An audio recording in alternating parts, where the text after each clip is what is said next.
ಇವನ್ ನೀವು ಯಾವುದೇ ಸ್ಟಾರ್ ಹೋಟೆಲ್ಗಳಿಗೆ ಹೋಗ್ರಿ, ನೀವು ಮಶ್ರೂಮ್ ಡಿಶನ್ನು ಕೇಳಿದಾಗ ಆ ಮಶ್ರೂಮ್ ಡಿಶಲ್ಲಿ ಇರುವಂಥದ್ದು ಬಟನ್ ಮಶ್ರೂಮೇ ಇರ್ತದೆ. ಮಶ್ರೂಮ್ ಮಂಚೂರಿಯನ್ ಕೇಳಿದರೆ ಬಟನ್ ಮಶ್ರೂಮ್ ಮಂಚೂರಿಯನ್ ಕೊಡ್ತಾರೆ. ಮಶ್ರೂಮ್ ಪಲಾವನ್ನು ಕೇಳಿದರೆ ಬಟನ್ ಮಶ್ರೂಮ್ ಹಾಕಿದ ಪಲಾವನ್ನೇ ಕೊಡ್ತಾರೆ. Will be surprised. ನಾರ್ತ್ ಇಂಡಿಯಾದಲ್ಲಿ ಕೆಲವೊಂದಿಷ್ಟು ಸೀಸನಲ್ ಮಶ್ರೂಮ್ ಗ್ರೋವರ್ಸನ್ನು ನೋಡಿದರೆ ಓನ್ಲಿ 3-4 ಮಂತ್ಸ್ ಏನವರು ವಿಂಟರ್ ಸೀಸನಲ್ಲಿ ಕಲ್ಟಿವೇಶನ್ ಮಾಡ್ತಾರಲ್ಲ, 3-4 ಕೋಟಿ ಆದಾಯ ಗಳಿಸ್ತಾರೆ ಅವರು ಕೆಲವೊಂದಿಷ್ಟು ರೈತರು. ಕೆಲವೊಂದು ಮಶ್ರೂಮ್ ತಿಂದರೆ ನಾವು ನೋಡದೇ ಇರೋದನ್ನು ನೋಡ್ತೀವಿ, ನಾವು ಕಾಣದೇ ಇರೋದನ್ನು ಕಾಣ್ತೀವಿ ಅಂತ ಕೇಳಿಪಟ್ಟಿದ್ದೀನಿ. ಕೆಲವೊಂದಿಷ್ಟು ಅಣಬೆಗಳಿದ್ದಾವೆ. ಮಾರ್ಕೆಟಿಗೆ ಡೈಲಿ ಡಿಮ್ಯಾಂಡ್ ಇದೆ. ಆ ಡೈಲಿ ಡಿಮ್ಯಾಂಡನ್ನು ನಾನು ಹ್ಯಾಂಗೆ ಕೇಟರ್ ಮಾಡ್ತೀನಿ? ಹಾಗಾಗಿ ನನ್ನ ಹತ್ರ ಒಂದು ರೂಮ್ ಸ್ಪಾನ್ ರನ್ನಿಂಗಲ್ಲಿದ್ದರೆ ಇನ್ನೊಂದು ರೂಮು ಫಸ್ಟ್ ಫೇಸಲ್ಲಿ ಇರಬೇಕು, ಇನ್ನೊಂದು ರೂಮಲ್ಲಿ ಸೆಕೆಂಡ್ ಫೇಸಲ್ಲಿ, ಇನ್ನೊಂದು ರೂಮ್ ಥರ್ಡ್ ಫೇಸಲ್ಲಿ, ಈ ರೀತಿ 4-6 ರೂಮ್ ಇಟ್ಕೊಂಡು ಒಂದು ಸೈಕಲನ್ನು ನಾವು ಸೆಟ್ ಮಾಡ್ತೀವಿ. ನ್ಯಾಷನಲ್ ಹಾರ್ಟಿಕಲ್ಚರ್ ಬೋರ್ಡ್ ಅನ್ನುವಂಥದ್ದು ಒಂದು ಸಂಸ್ಥೆ ಏನಿದೆ, ಅದು ಕೆಲವೊಂದಿಷ್ಟು ಸಬ್ಸಿಡಿ ಧನ ಸಹಾಯವನ್ನು ಕೊಡುತ್ತೆ. ಆದರೆ ಇಲ್ಲಿ ವರ್ಡ್ ಆಫ್ ಕಾಷನ್ ಏನು ಅಂತಂದರೆ, welcome to Kannada head master. ಈ ಪರ್ಟಿಕ್ಯುಲರ್ ಪಾಡ್ಕಾಸ್ಟ್ನಾಗ ಡಾಕ್ಟರ್ ಮಹಾಂತೇಶ್ ಶಿರೂರ್ ಅವರು ಹೆಡ್ ಮಾಸ್ಟರ್ ಆಗಿ ಬಂದಿದ್ದರು. ಇದು ಸೆಕೆಂಡ್ ಎಪಿಸೋಡ. ಫಸ್ಟ್ ಎಪಿಸೋಡ್ ನೀವು ನೋಡಿಲ್ಲ ಅಂದ್ರೆ ಹೋಗಿ ನೋಡ್ಕೊಂಬರ್ರಿ.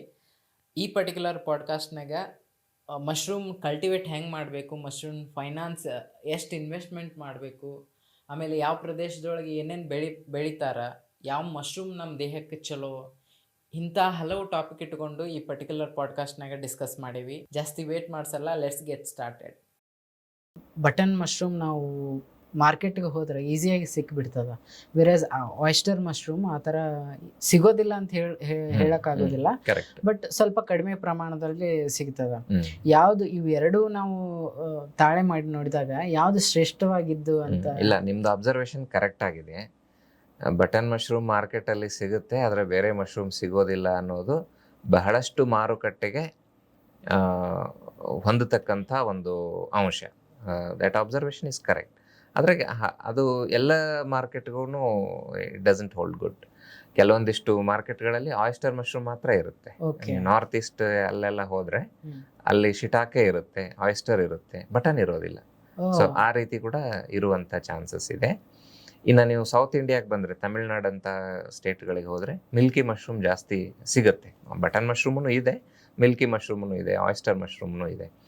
ಸೊ ಈ ಮಶ್ರೂಮ್ಸ್ಗಳನ್ನು, ಅಣಬೆಗಳನ್ನು ನಾವು ನೋಡಿದಾಗ ಬಟನ್ ಮಶ್ರೂಮು ಹೆಚ್ಚಾಗಿ ಯಾಕೆ ಸಿಗುತ್ತೆ ಅಂತಂದರೆ, ನಮ್ಮದು ಬಹುಶಃ ನಾವು ಅದನ್ನು ವೆಸ್ಟರ್ನವರಿಂದ ಮೊದಲು ಕಾಪಿ ಮಾಡಿದ್ವಿ. ಹಾಗಾಗಿ we are good at copying. So ಅದನ್ನು ನಾವು ಹೆಚ್ಚಾಗಿ ಬೆಳೆಯೋಕ್ಕೆ ಶುರು ಮಾಡಿದ್ವಿ. ಆದರೆ ಇಲ್ಲಿ ಒಂದು ಅಂಶವನ್ನು ನಾನು ಹೇಳಬೇಕು. ಏನಂತಂದರೆ, ಭಾರತದ ಒಂದು ಭೌಗೋಳಿಕ ವಾತಾವರಣ ಏನಿದೆ, ಟ್ರಾಪಿಕಲ್ ಮಶ್ರೂಮ್ಸನ್ನು ಬೆಳೆಯೋದಕ್ಕೆ ಹೆಚ್ಚು ಅನುಕೂಲಕರವಾಗಿದೆ, ಹೆಚ್ಚಿನ ಭೂಪ್ರದೇಶ. ಆದರೆ ನಾವು ನಮ್ಮ ಪ್ರಿಫರೆನ್ಸ್ ಏನು, ಕನ್ಸ್ಯೂಮರ್ ಪ್ರಿಫರೆನ್ಸ್ ಏನಿದೆ, ಅದು temperate mushroom. Button mushroom is A temperate mushroom. ಶೀತ ಪ್ರದೇಶದಲ್ಲಿ ಬೆಳೆಯುವಂಥ ಅಣಬೆ ಅದು. ನಾವು ಅದನ್ನು ಹೆಚ್ಚು ತಿನ್ನಬೇಕು ಅಥವಾ ನಾವು ಅದನ್ನೇ ತೊಗೋಬೇಕು ಅಂತೀವಿ.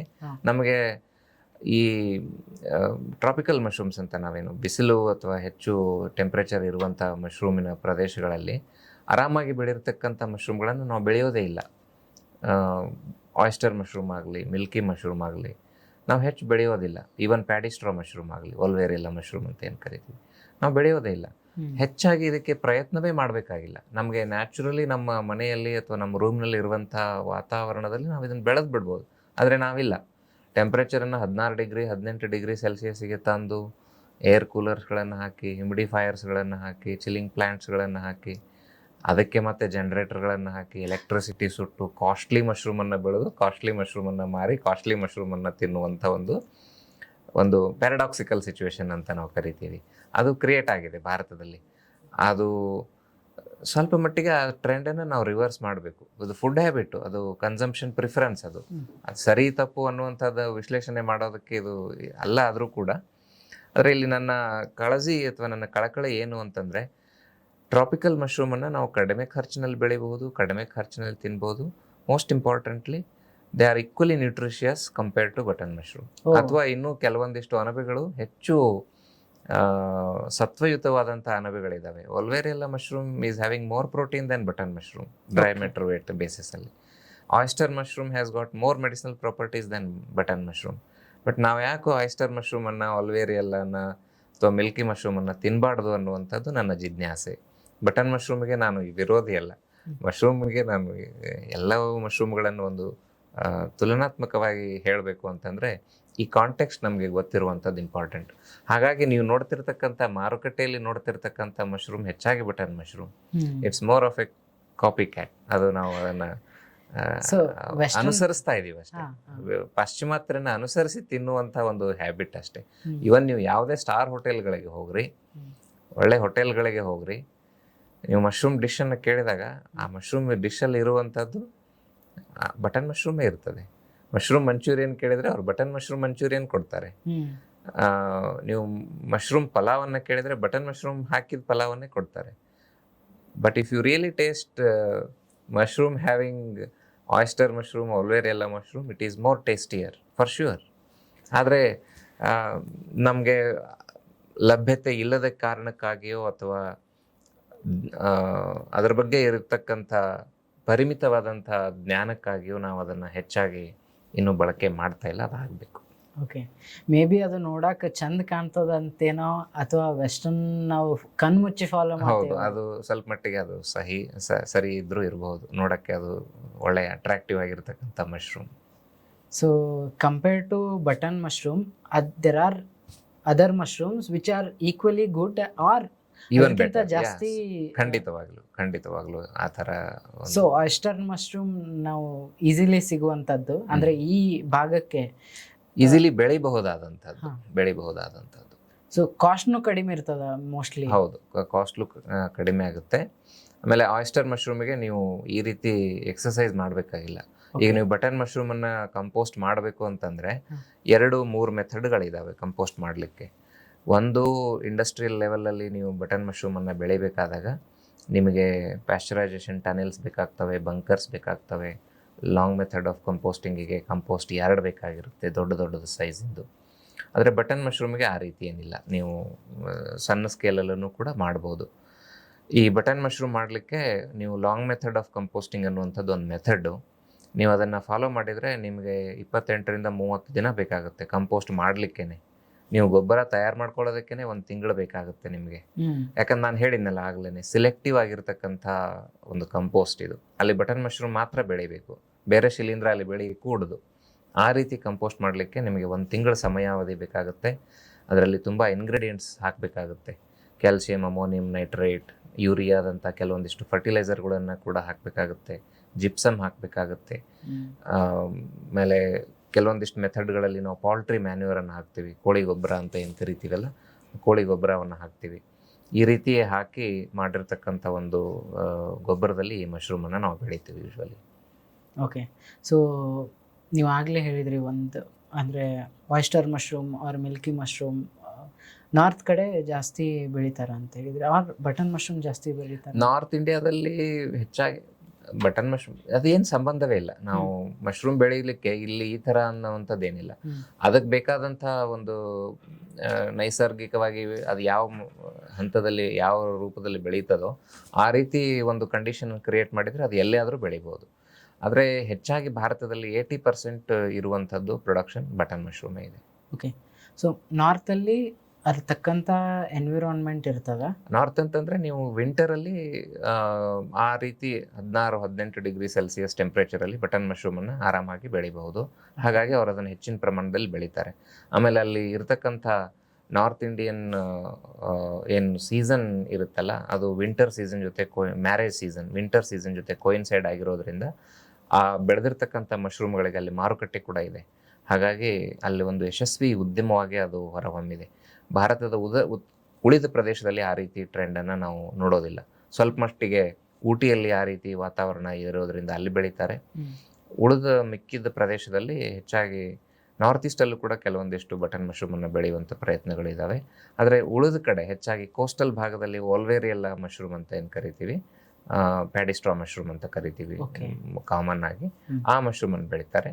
ಇನ್ನು ಮೇನ್ಲ್ಯಾಂಡಲ್ಲಿ ಬಂದಾಗ ಆಯಿಸ್ಟರ್ ಮಶ್ರೂಮ್ ಹೆಚ್ಚು ಪ್ರಯತ್ನವನ್ನು ಮಾಡದೇ ಬೆಳಿಬಹುದಾದಂಥ ಒಂದು ಅಣಬೆ. ಓಕೆ, ಸೊ ಒಂದು ಪ್ರಶ್ನೆ ನನಗೆ ಮೊದಲಿಂದನೂ ಕಾಡ್ತಾ ಇರೋದು ಏನಂದ್ರೆ, ಈ ಮಶ್ರೂಮ್ ನೀವು ಸ್ಟಡಿ ಮಾಡೋದು ಯಾವ ರೀತಿ ಅಂತ ಹೇಳ್ಬೋದು? ಮಶ್ರೂಮನ್ನು ಸ್ಟಡಿ ಮಾಡೋದಕ್ಕೆ ಮಶ್ರೂಮಿನ ಬೇರೆ ಬೇರೆ ವಿಜ್ಞಾನದ ಆಯಾಮಗಳಿದ್ದಾವೆ. ಒಂದು ಮಶ್ರೂಮಿನ ಬಯಾಲಜಿಯನ್ನು ಸ್ಟಡಿ ಮಾಡ್ತೀವಿ. ಕೆಲವೊಂದು ವಿಜ್ಞಾನಿಗಳು ಮಶ್ರೂಮಿನ ಡೈವರ್ಸಿಟಿಯನ್ನು ಸ್ಟಡಿ ಮಾಡ್ತಾರೆ. ಟ್ಯಾಕ್ಸಾನಮಿಸ್ಟ್ಸ್ ಅಂತ ಕರಿತೀವಿ ನಾವು, ಫಂಗಲ್ ಟ್ಯಾಕ್ಸಾನಮಿಸ್ಟ್ಸ್ ಅಂತ ಕರಿತೀವಿ.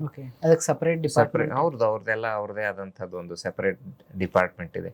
ಇನ್ನೊಂದಿಷ್ಟು ಜನ ಮಶ್ರೂಮ್ ಬಯೋಕೆಮಿಸ್ಟ್ರಿ, ಅದರಲ್ಲಿರ್ತಕ್ಕಂಥ ಬಯೋ ಆ್ಯಕ್ಟಿವ್ ಮೊಲಿಕ್ಯೂಲ್ಸು ಅದನ್ನು ಸ್ಟಡಿ ಮಾಡ್ತಾರೆ. ಇನ್ನೊಂದಿಷ್ಟು ಮಶ್ರೂಮಿನ ಬಯಾಲಜಿ ಫಾರ್ ಕಲ್ಟಿವೇಷನ್ ಆಸ್ಪೆಕ್ಟ್, ಅದನ್ನು ಬೆಳವಣಿಗೆ ಲೈವ್ಲಿಹುಡ್ ಸ್ಕೇಲಲ್ಲಿ ಆಗಲಿ ಅಥವಾ ಇಂಡಸ್ಟ್ರಿಯಲ್ ಸ್ಕೇಲಲ್ಲಿ ಆಗಲಿ ಬೆಳೆಯುವಂಥ ಮಶ್ರೂಮ್ಗಳನ್ನು ಯಾವ ರೀತಿ ಬೆಳಿಬೋದು ಅನ್ನುವಂಥದ್ದು ಮಾಡುವಂಥ ವಿಜ್ಞಾನವೇ ಬೇರೆ. ನಮ್ಮಂಥ ವಿಜ್ಞಾನಿಗಳು ಮಶ್ರೂಮು ಯಾವ ರೀತಿ ಪರಿಣಾಮ ಬೀರ್ತಾ ಇದೆ ಸೋಷಿಯಲ್ ಲೈಫ್ ಮೇಲೆ, ಎಕನಾಮಿಕ್ ಲೈಫ್ ಮೇಲೆ, ಅದನ್ನು ವಿಜ್ಞಾನ ಮಾಡ್ತೀವಿ. ನಿಮ್ಮ ಕೆಲವೊಂದಿಷ್ಟು ಪ್ರಶ್ನೆಗಳಿಗೆ ನಿರ್ದಿಷ್ಟವಾಗಿ ಹೇಳೋದಾದರೆ, ಈಗ ಸುಮ್ಮನೆ ಉದಾಹರಣೆಗೆ ಹೇಳ್ತೀನಿ. ಈಗ ಟ್ಯಾಕ್ಸಾನಮಿಸ್ಟ್ಸು ತುಂಬ ಇಂಟ್ರೆಸ್ಟಿಂಗ್ ಸಬ್ಜೆಕ್ಟ್ ಅದು. ಅವ್ರು ಏನು ಮಾಡ್ತಾರೆ ಅಂತಂದರೆ, ವೈಲ್ಡಲ್ಲಿ, ಫಾರೆಸ್ಟಲ್ಲಿ, ವೆಸ್ಟರ್ನ್ ಘಾಟ್ಸಲ್ಲಿ, ಹಿಮಾಲಯದಲ್ಲಿ, ಎಲ್ಲ ಕಡೆ ನಾರ್ತ್ ಈಸ್ಟಿನ ಫಾರೆಸ್ಟ್ಗಳಲ್ಲಿ ಮಶ್ರೂಮನ್ನು ಎಕ್ಸ್ಪ್ಲೋರ್ ಮಾಡೋಕ್ಕೆ ಹೋಗ್ತಾರೆ. ಹೊಸ ಮಶ್ರೂಮನ್ನು ಸಿಕ್ಕರೆ ತೊಗೊಂಡು ಬರ್ತಾರೆ.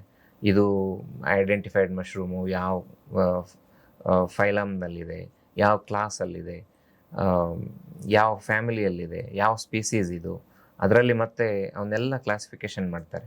ಈ ಕ್ಲಾಸಿಫಿಕೇಷನ್ಗೆ ಒಂದು ನಿರ್ದಿಷ್ಟವಾದಂಥ ವಿಜ್ಞಾನ ಇದೆ. ಒಂದು, ಅವರು ಅದನ್ನು ಸುಮ್ಮನೆ ಸಂಕ್ಷಿಪ್ತವಾಗಿ ಹೇಳಬೇಕು ಅಂತಂದರೆ, ಸ್ಪೋರ್ ಫಾರ್ಮೇಷನ್ ಮಾಡ್ತಾರೆ. ಪೇಪರ್ ಮೇಲಿಟ್ಟು ಸ್ಪೋರ್ ಪ್ರಿಂಟ್ ತೊಗೊಂಡು ಅದನ್ನು ಸ್ಪೋರ್ ಪ್ರಿಂಟನ್ನು ಕಂಪೇರ್ ಮಾಡಿ ಇದು ಈ ಮಶ್ರೂಮ್ ಅಂತ ಹೇಳ್ತಾರೆ. ಇನ್ನೊಂದನ್ನು ಆ ಸ್ಪೋರನ್ನು ಲ್ಯಾಬೊರೇಟ್ರಿಯಲ್ಲಿ ಕಲ್ಚರ್ ಮಾಡಿ based on the culture development ಅದನ್ನು ಮತ್ತೆ ಆಳವಾಗಿ ಅಧ್ಯಯನ ಮಾಡೋದಾದರೆ ನಾವು DNA ಮ್ಯಾಚಿಂಗ್ ಅಂತ ಕರಿತೀವಿ. ಅದರದ್ದು ಜೆನೆಟಿಕ್ ಮಟೀರಿಯಲ್ ಮ್ಯಾಚ್ ಮಾಡಿ ಅದನ್ನು ನೋಡಿ ಇದು ಈ ಮಶ್ರೂಮು ಈ ಕ್ಲಾಸಿಗೆ ಸಂಬಂಧಪಟ್ಟಂಥದ್ದು. It's a very exciting science actually. So some scientist, ಕೆಲವೊಂದಿಷ್ಟು ವಿಜ್ಞಾನಿಗಳು ಅದನ್ನು ಅದರಲ್ಲೂ ಮಾಡ್ತಾರೆ. ಇನ್ನೊಂದಿಷ್ಟು ಏನು ಅಂತಂದರೆ ಬಯೋಕೆಮಿಕಲ್, ಈಗ ನಾವು ಬಯೋ ಆ್ಯಕ್ಟಿವ್ ಮೊಲಿಕ್ಯೂಲ್ಸನ್ನು ಮಾತಾಡ್ತೀವಲ್ಲ, ಮೆಡಿಸಿನಲ್ ಪ್ರಾಪರ್ಟಿ ಆಗಿರಲಿ ಅಥವಾ ಇನ್ನೂ ಹೆಚ್ಚಿನ ಔಷಧೀಯ ಒಂದು ಕ್ಷೇತ್ರದಲ್ಲಿ ಮಶ್ರೂಮಿನ ಕೊಡುಗೆ ಬಹಳ ಇದೆ. ಆ ರೀತಿ ಯಾವ ಔಷಧಗಳಲ್ಲಿ ಯಾವ ಮಶ್ರೂಮಿನ ಒಂದು ಅಂಶಗಳನ್ನು ಎಕ್ಸ್ಟ್ರಾಕ್ಟ್ ಮಾಡಿ ಔಷಧಗಳನ್ನು ತಯಾರು ಮಾಡಬಹುದಾದಂಥದ್ದು ಅದೊಂದಿದೆ. ಇನ್ನು ಇಂಡಸ್ಟ್ರಿಯಲ್ ಮೈಕಾಲಜಿ ಅಂತ ನಾವೇನು ಕರಿತೀವಿ, ಇಂಡಸ್ಟ್ರಿಯಲ್ ಮೈಕ್ರೋಬಯಾಲಜಿ ಅಂತ ಏನು ಕರಿತೀವಲ್ಲ, ಆ ವಿಜ್ಞಾನಿಗಳು ಏನು ಮಾಡ್ತಾರೆ ಅಂತಂದರೆ ಮಶ್ರೂಮಿನ ಕೆಲವೊಂದಿಷ್ಟು ವಿಶೇಷ ಅಂಶಗಳನ್ನು, ಎಸ್ಪೆಷಲಿ ಡೈ, ನಾವೇನು ಕಲರ್ಸ್ ಅಂತ ಕರಿತೀವಿ, ನ್ಯಾಚುರಲ್ ಕಲರ್ಸ್, ಸಿಂಥೆಟಿಕ್ ಕಲರ್ಸ್ ಬದಲಾಗಿ ನ್ಯಾಚುರಲ್ ಕಲರ್ಸ್ ಯೂಸ್ ಮಾಡುವಂಥ ಒಂದು ಹೊಸ ಪದ್ಧತಿ ಬಂದಿದೆ. ಅದರಲ್ಲೆಲ್ಲ ಅವರು ಮಾಡ್ತಾರೆ. ಹಾಗಾಗಿ mushroom throws enormous opportunities for lot of scientists. Okay, so ಈ ಮಶ್ರೂಮಿಂದ ನಾವು ಕಲರ್ನು ಪ್ರೊಡ್ಯೂಸ್ ಮಾಡ್ಬೋದು? ಬಹಳಷ್ಟು ಕಲರ್ಫುಲ್ ಮಶ್ರೂಮ್ಸ್ ಇದ್ದಾವೆ ನೇಚರಲ್ಲಿ. ಅದೆಲ್ಲ ಕಲರನ್ನು ನಾವು ಎಕ್ಸ್ಟ್ರಾಕ್ಟ್ ಮಾಡಿ ಅದರಿಂದ ಡೈ ತಯಾರು ಮಾಡಿ we can use it for many things, papers, clothes, ಎಲ್ಲದಕ್ಕೂ ಅದನ್ನು ಯೂಸ್ ಮಾಡಲಿಕ್ಕೆ ಸಾಕಷ್ಟು ಅವಕಾಶಗಳಿದ್ದಾವೆ. ಓಕೆ, ಸೊ ಅಪಾರ್ಟ್ ಫ್ರಮ್ ಈ ಡಿಸ್ಕಷನಿಂದ ನಾನು ಎಲ್ಲೋ ಕೇಳಿದ್ದೇನೆಂದರೆ, ಕೆಲವೊಂದು ಮಶ್ರೂಮ್ ತಿಂದರೆ ನಾವು ನೋಡದೇ ಇರೋದನ್ನು ನೋಡ್ತೇವೆ, ನಾವು ಕಾಣದೇ ಇರೋದನ್ನು ಕಾಣ್ತೇವೆ ಅಂತ ಕೇಳಿಪಟ್ಟಿದ್ದೀನಿ. ಕೆಲವೊಂದಿಷ್ಟು ಅಣಬೆಗಳಿದ್ದಾವೆ, ಹ್ಯಾಲುಸಿನೇಟಿಂಗ್ ಮಶ್ರೂಮ್ಸ್ ಅಂತ ನಾವು ಕರಿತೀವಿ. So there are some mushrooms which causes some hallucination. ಅದು it's more of volatile compounds present in the mushrooms. ಅದಕ್ಕೆ ನಾನು ಹೇಳಿದ್ನಲ್ಲ, ಕೆಲವೊಂದಿಷ್ಟು poisonous mushrooms are also there. And some mushrooms are poisonous in combination with certain foods. ಕೆಲವೊಂದು ಸಾರಿ alcohol ಜೊತೆ ತಗೊಂಡ್ರೆ poisonous ಆಗಬಹುದು. ಆ ಥರ ಕೆಲವೊಂದಿಷ್ಟು ಮಶ್ರೂಮ್ಸ್ ಇದ್ದಾವೆ. ಇದು ಹ್ಯಾಲುಸಿನೇಟಿಂಗ್ ಮಶ್ರೂಮ್ ಏನಂತಂದರೆ ಮೋರ್ ಆಫ್ ಡ್ರೌಸಿನೆಸ್ ಬರುತ್ತೆ. ಸೊ ಹಾಗಾಗಿ ಏನೋ ಕನಸು ಬೀಳುತ್ತೆ. So people have fantasy stories to tell after eating some mushrooms. Like ಕೆಲವೊಬ್ರು ಇದನ್ನು ಡ್ರಗ್ ಆಗಿ ಟ್ರೀಟ್ ಅಂತ ಯೂಸ್ ಮಾಡ್ತಾರೆ. ಕೆಲವೊಂದಿಷ್ಟು ಮಶ್ರೂಮ್ಗಳಲ್ಲಿ ಇದ್ದಾವೆ. ಈಗ ನಾವು ಇತ್ತೀಚೆಗೆ ನೋಡಿದಾಗ ಕಾರ್ಡಿಸೆಪ್ಸ್ ಸೈನೆನ್ಸಿಸ್ ಅನ್ನುವಂಥದ್ದೊಂದು ಅಣಬೆ ಇದೆ. ಅದರದ್ದು ಇನ್ನೊಂದು ಫಾರ್ಮು ಕಾರ್ಡಿಸೆಪ್ಸ್ ಮಿಲಿಟರಿಸ್ ಅನ್ನುವಂಥದ್ದನ್ನು ಈಗ ಲ್ಯಾಬೊರೇಟ್ರಿಯಲ್ಲಿ ಬೆಳೀತಾ ಇದ್ದಾರೆ. So those mushrooms have got some medicinal properties. ಹಾಗಾಗಿ ಆ ಮೆಡಿಸಿನಲ್ ಮಶ್ರೂಮನ್ನು ಬೆಳೀತಾ ಇದ್ದಾರೆ. As a drug there are so many mushrooms, so many drugs can be extracted. ನಾನು ಹೇಳಿದ್ನಲ್ಲ, ಔಷಧೀಯ ಕ್ಷೇತ್ರದಲ್ಲಿ ಮಶ್ರೂಮಿನ ಸ್ಕೋಪ್ ಭಾಳ ಇದೆ. ಈಗ ಮಶ್ರೂಮಿಂದ ಗೌರ್ಮೆಂಟ್ ಆಫ್ ಇಂಡಿಯಾ ಆರ್ ಯಾವ ಥರ ಹೆಲ್ಪ್ ಆಗ್ಬೋದು ನಮಗೆ? ಮಶ್ರೂಮಿನ ಬೆಳವಣಿಗೆಗೆ ಗೌರ್ಮೆಂಟದ್ದು ಸ್ವಲ್ಪ ಸ್ಕೀಮ್ಸ್ ಇದ್ದಾವೆ.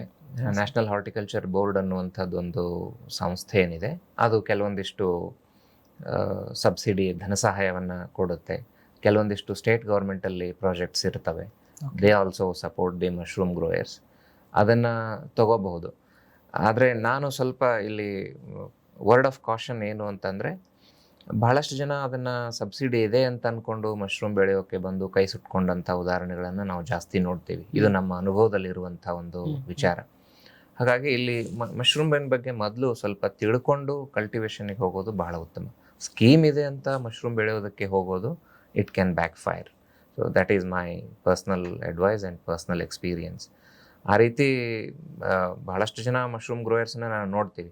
ಒಂದು ಇನ್ನೊಂದು ವರ್ಡ್ ಆಫ್ ಕಾಷನ್ ನಾನಿಲ್ಲಿ ಈ ಸಂದರ್ಭದಲ್ಲಿ ಹೇಳಬೇಕು. ಏನು ಅಂತಂದರೆ, ನಾವು ಎಷ್ಟೋ ಸಾರಿ ನೋಡ್ತೀನಿ, ನಾನು ನನ್ನ ಅಬ್ಸರ್ವೇಷನ್, ಭಾಳಷ್ಟು ಜನ ಮಶ್ರೂಮ್ಸನ್ನು ನೀವು ನೋಡಿಬೇಕಿದ್ರೆ lot of attrition is there. ಈ ಬೆಳೀತಿರ್ತಾರೆ, 2 ವರ್ಷದ ನಂತರ ಅವರು ಮಾರುಕಟ್ಟೆಯಲ್ಲಿ ಇರೋದೇ ಇಲ್ಲ. ಇದು ಏನು ಸೂಚನೆ ಕೊಡುತ್ತೆ ಅಂತಂದರೆ, ಕಲ್ಟಿವೇಷನ್ ಅಷ್ಟು ಸುಲಭ ಇಲ್ಲ, ಅಥವಾ ಇದರಲ್ಲಿ ಚಾಲೆಂಜಸ್ ಇದ್ದಾವೆ, ಉದ್ಯಮದಲ್ಲಿ ಚಾಲೆಂಜಸ್ ಇದ್ದಾವೆ. ನಾನು ಎಷ್ಟೋ ಸಾರಿ ಈ ಮಾತನ್ನು ಹೇಳ್ತಾ ಇರ್ತೀನಿ. ಮಶ್ರೂಮ್ ಬೆಳವಣಿಗೆ ಅಥವಾ ಮಶ್ರೂಮನ್ನು ಉತ್ಪಾದನೆ ಮಾಡೋದು ಏನು ಅಂತಂದರೆ, ಇದು ಒಂದು ತರಹದ ಕೃಷಿಗೆ ನಮಗೆ ಗೊತ್ತಿದೆ ಎಷ್ಟು ಚಾಲೆಂಜಿಂಗ್ ಇದೆ ಅಂತ. ಆ ರೀತಿ ಒಂದು ಅಂಡರ್ಸ್ಟ್ಯಾಂಡಿಂಗ್ನಿಂದ ನಾವು ಇದನ್ನು ಅಪ್ರೋಚ್ ಮಾಡಬೇಕಾಗತ್ತೆ. ಹಾಗಾಗಿ ಮಶ್ರೂಮ್ ಕಲ್ಟಿವೇಷನ್ನಲ್ಲಿ ಸಕ್ಸಸ್ಫುಲ್ಲಾಗಿ ಬೆಳೀತಾ ಇರೋರು ಬಹಳ ಕಡಿಮೆ ಜನ ಇರ್ತಾರೆ. ಇದು ಕೃಷಿಯಲ್ಲಿರ್ತಕ್ಕಂಥ ಯಾವುದೇ ಒಂದು ನೀವು ಭಾಗವನ್ನು ತೊಗೊಂಡ್ರೂ ಕೂಡ ಆ ರೀತಿ ಚಾಲೆಂಜಸ್ ಇರುತ್ತೆ. ಇದು ಹೇಳುವ ಉದ್ದೇಶ ಏನು ಅಂತಂದರೆ, ನಮಗೆ ಸರಿಯಾದ ಜ್ಞಾನ ಇರಬೇಕು, ಮಾಹಿತಿ ಇರಬೇಕು. ಯಾಕಂತಂದರೆ, ನಾನು ಯಾವುದೋ ಒಂದು ಸಂದರ್ಭದಲ್ಲಿ ಈ ಮಾತನ್ನು ಹೇಳಿದ್ದೀನಿ, ಅದನ್ನು ಪುನರುಚ್ಚಾರ ಮಾಡೋದಾದರೆ, mushroom is the most abused commodity. Even ನೀವು ಮಶ್ರೂಮ್ ಟ್ರೈನಿಂಗು ಕೂಡ ನೋಡಿರ್ಬೇಕಿದ್ರೆ ನೀವು, ಬಹಳಷ್ಟು ಫ್ರೀಲ್ಯಾನ್ಸರ್ಸ್ ಅವರು ಮಶ್ರೂಮಿನ ಟ್ರೈನಿಂಗ್ ಆರ್ಗನೈಸ್ ಮಾಡ್ತಾರೆ. ಒಂದಷ್ಟೆಲ್ಲೋ ಹುಲ್ಲು ತರ್ತಾರೆ, ನೀರಲ್ಲಿ ತೋಯಿಸ್ತಾರೆ, ಯಾವುದೋ ಒಂದು ಬೀಜ ಹಾಕ್ತಾರೆ, ಇದು ಮಶ್ರೂಮ್ ಬರುತ್ತೆ ಅಂತ ಹೇಳಿ ಮಾರಾಟನೂ ಮಾಡ್ತಾರೆ. ಈ ರೀತಿ most disabused commodity in the agriculture sector is mushroom. ಹಾಗಾಗಿ ನಾನು ಇದನ್ನು ಈ ಸಂದರ್ಭದಲ್ಲಿ I use this platform to inform people about the safety of having or growing mushrooms with right knowledge. ಅದು ಭಾಳ ಇಂಪಾರ್ಟೆಂಟ್, ಅದು ಭಾಳ ಮಿಸ್ಸಿಂಗ್ ಇದೆ. ಹಾಗಾಗಿ ನಾನು ಯಾರೇ ಫೋನ್ ಮಾಡಿದ್ರು ಕೂಡ ನಾನು ಅವ್ರಿಗೆ ಹೇಳೋದೇನು ಅಂತಂದರೆ, ಒಳ್ಳೆಯ ಸಂಸ್ಥೆಗಳಿಂದ ತರಬೇತಿ ತಗೊಳ್ಳಿ ಮುಂಚೆ. ನಾನು ಒಂದು ಸ್ವಲ್ಪ ಅದನ್ನು ಓವರ್ ಸಿಂಪ್ಲಿಫೈ ಮಾಡಿದೆ. ಪ್ರಕೃತಿಯಲ್ಲಿ ಬೆಳೆದಿರ್ತಕ್ಕಂಥ ಮಶ್ರೂಮ್ಗಳನ್ನು ನೋಡಿ ನಾವು ಬೆಳಿತೀವಿ ಅಂತ ಹೇಳಿದೆ. That is a way to simplify the things or to convince the people. ಆದರೆ ನೇಚರನ್ನು ಕಾಪಿ ಮಾಡೋದು ಅಷ್ಟು ಸುಲಭ ಕೂಡ ಇಲ್ಲ. ಅದನ್ನು ನಾವು ನಿರ್ದಿಷ್ಟವಾಗಿ ಕಲಿಬೇಕು ಅಂತಂದರೆ ಒಳ್ಳೆಯ ಸಂಸ್ಥೆಗಳಿದ್ದಾವೆ. Indian Institute of Horticulture Research ಇದೆ ಬೆಂಗಳೂರಲ್ಲಿ, ಅಥವಾ ಡೈರೆಕ್ಟ್ರೇಟ್ ಆಫ್ ಮಶ್ರೂಮ್ ರಿಸರ್ಚ್ ಇದೆ ಹಿಮಾಚಲ್ ಪ್ರದೇಶದ ಸೋಲನ್ನಲ್ಲಿ. ಆ ರೀತಿ ಇನ್ನೊಂದಿಷ್ಟು ಮಶ್ರೂಮ್ ರಿಸರ್ಚಿನ AICRP ಸೆಂಟರ್ಸ್ ಅಂತ ಕರಿತೀವಿ. ಅಲ್ಲಿ ಹೋಗಿ ಒಳ್ಳೆ ಟ್ರೈನಿಂಗ್ ತೊಗೊಂಡು ಕಲಿಯೋದು ಉತ್ತಮ. ಭಾಳಷ್ಟು ಜನ ಇದನ್ನು ಒಂದು ಟ್ರೈನಿಂಗ್ ಆ್ಯಸ್ ಎ ಪ್ರೊಫೆಷನ್ ಮಾಡ್ಕೊಂಡಿರೋರು ಭಾಳಷ್ಟು ಅಬ್ಯೂಸ್ ಮಾಡ್ಕೊಂಡಿದ್ದಾರೆ. ಎಲ್ಲ ಟ್ರೈನರ್ಸು ಅದೇ ಥರ ಇದ್ದಾರೆ ಅಂತ ಹೇಳೋಕ್ಕಾಗೋದಿಲ್ಲ, ಆದರೆ ಮೆಜಾರಿಟಿ ಆ ಥರ ಇರೋದರಿಂದ ಈ ಒಂದು ಸಾವಧಾನದ ಒಂದು ಮಾತನ್ನು ನಾನು ಹೇಳಬೇಕಾಗುತ್ತೆ.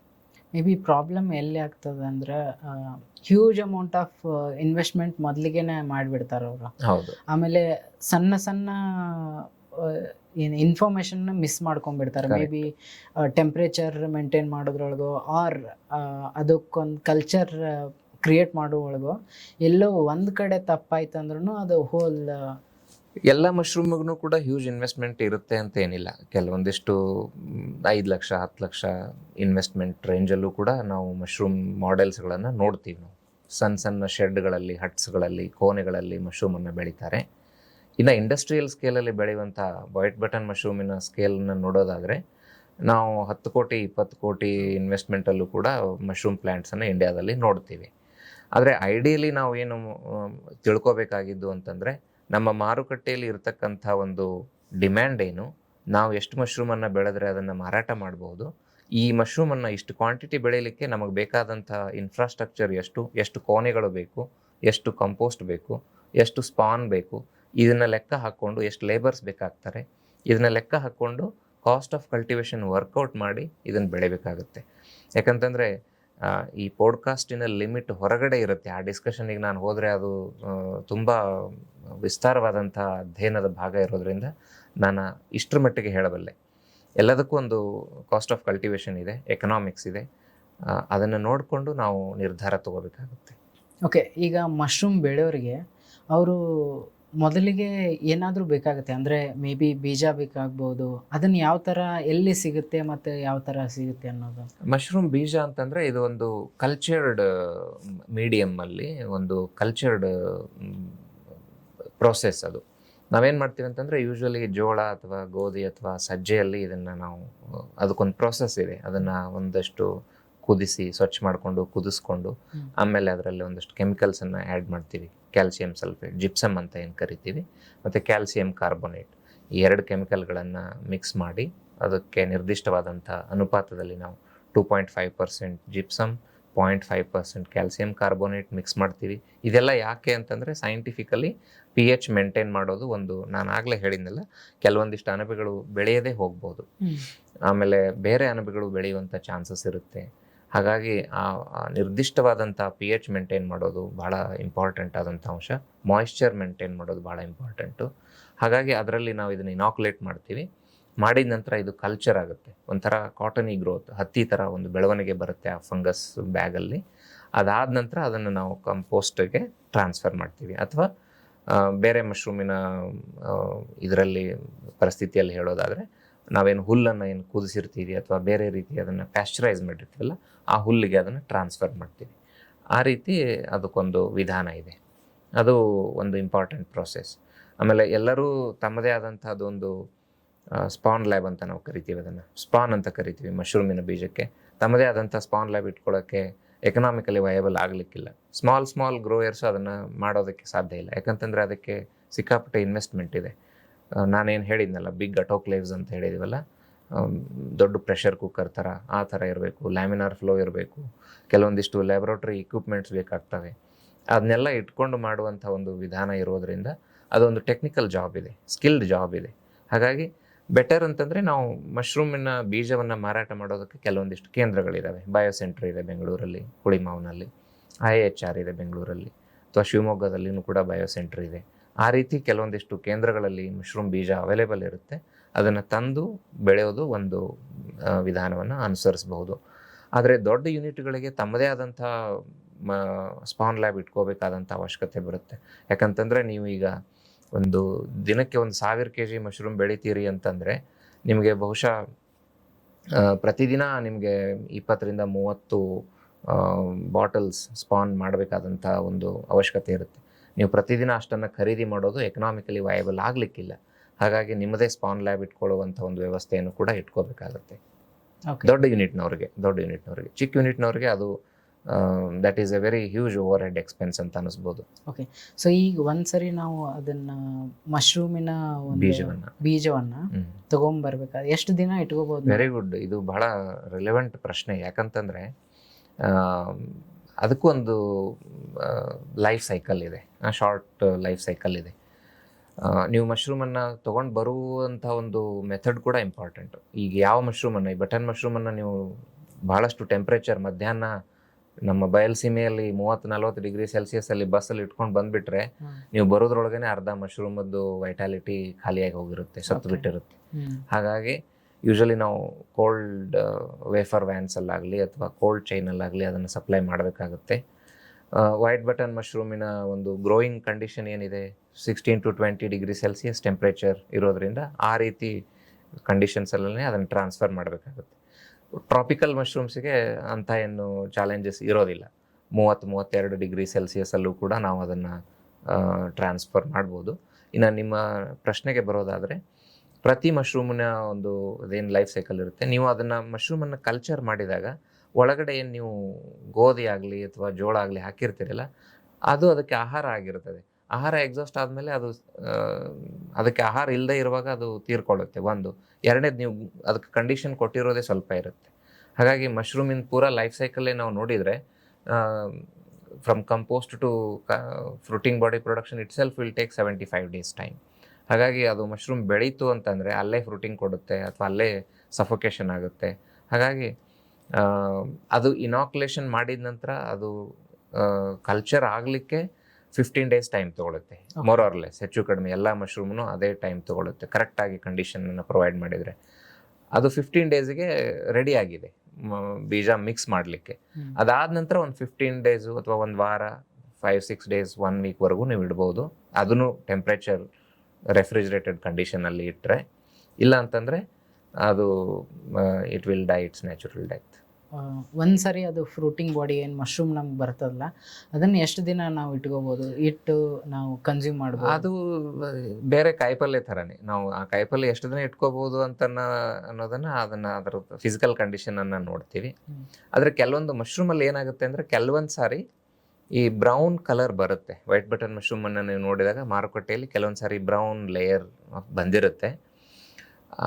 It doesn't mean it is not edible. ಅದನ್ನು ತಿನ್ನಬಾರ್ದು ಅನ್ನುವಂಥದ್ದೇನಿಲ್ಲ. ಆದರೆ ಮಶ್ರೂಮ್ ನೀರು ಬಿಟ್ಟಂಥದ್ದಾಗಲಿ ಅಥವಾ ಕೊಳತಿರುವಂಥದ್ದಾಗಲಿ ಅಥವಾ ಕಂಪ್ಲೀಟ್ಲಿ ಡಿಕೆ ಆಗುವಂಥದ್ದನ್ನು ಮಶ್ರೂಮನ್ನು ಕನ್ಸ್ಯೂಮ್ ಮಾಡಬಾರ್ದು. ಆದರೆ ಮಶ್ರೂಮ್ ನೋಡೋದಕ್ಕೆ ಇದು ಆಗಿದೆ, ಓನ್ಲಿ ಕಲರ್ ಮಾತ್ರ ಫೇಡ್ ಆಗಿದೆ. Colour is because of some volatile compounds, phenolic compounds, ಅದರಿಂದ ಆ ರೀತಿ ಕಲರ್ ಬರುತ್ತೆ. But it is still edible, ತಿನ್ಬೋದು ಅದನ್ನು. ಹಾಗಾಗಿ ಹಾರ್ವೆಸ್ಟ್ ಮಾಡಿದ ನಂತರ ಟೆಂಪ್ರೇಚರ್ ಕಡಿಮೆ ಇತ್ತು ಅಂತಂದರೆ 2-3 ದಿನ ಆರಾಮಾಗಿ ಇಟ್ಕೋಬೋದು. ಟೆಂಪ್ರೇಚರ್ ತುಂಬ ಕಡಿಮೆ ಇದೆ, ಇನ್ನೂ ಕಡಿಮೆ ಇದೆ ಅಂತಂದರೆ ಒಂದು ವಾರದವರೆಗೂ ಕೂಡ ಇಟ್ಕೋಬೋದು. ಆದರೆ ಹೈ ಟೆಂಪ್ರೇಚರ್ ಇದ್ದಾಗ 1 or 2 ಡೇಸ್ನಲ್ಲಿ ಅದನ್ನು ಕನ್ಸ್ಯೂಮ್ ಮಾಡೋದು ಒಳ್ಳೆಯದು. ಆದರೆ ಇದು ಎಲ್ಲ ಮಶ್ರೂಮ್ಗೂ ಕರೆಕ್ಟ್ ಅನ್ಸೋದಿಲ್ಲ. ಪ್ಯಾಡಿಸ್ಟ್ರಾ ಮಶ್ರೂಮ್ ನೀವು ಹಾರ್ವೆಸ್ಟ್ ಮಾಡಿದ 3-4 ತಾಸಲ್ಲೇ ತಿಂದ್ಬಿಡಬೇಕು. ಸೊ ಅದು it's very fast decaying mushroom. Oyster mushroom can sustain withstand the temperature. Oyster ಮಶ್ರೂಮನ್ನು ಒಂದು ವಾರದಲ್ಲಿ ಕೂಡ ಇಟ್ಟು ತಿಂದರೂ ನಡೆಯುತ್ತೆ. ಆದರೆ ಸ್ವಲ್ಪ ಒದ್ದೆ ಬಟ್ಟೆಯಲ್ಲಿ ಇಟ್ಕೊಂಡು ಆ ಥರ ಕಂಡೀಷನಲ್ಲಿ ಇಟ್ಕೊಳ್ಳೋದು ಒಳ್ಳೆಯದು. ಬಟ್ ಪ್ಯಾಡಿಸ್ಟ್ರಾ ಮಶ್ರೂಮನ್ನು ಇಡೋಕ್ಕಾಗೋದಿಲ್ಲ, ಭಾಳ ದಿವಸ ಇಡೋಕ್ಕಾಗೋದಿಲ್ಲ. ಪ್ಯಾಡಿಸ್ಟ್ರಾ ಮಶ್ರೂಮನ್ನು ನೀವು ಫ್ರಿಜ್ಜಲ್ಲೂ ಇಡೋಕ್ಕಾಗೋದಿಲ್ಲ. It has to be consumed immediately. ಮಶ್ರೂಮಿನಿಂದ ಅದನ್ನು ಡ್ರೈ ಮಾಡಿ ಪಿಕಲ್ಸ್ ಮಾಡೋಕ್ಕೆ ಸ್ಟಾರ್ಟ್ ಮಾಡ್ಯಾರ. That is value addition part. ನಾವು ಅದನ್ನು ಪ್ರೊಸೆಸಿಂಗ್ ಅಂತ ಕರಿತೀವಿ.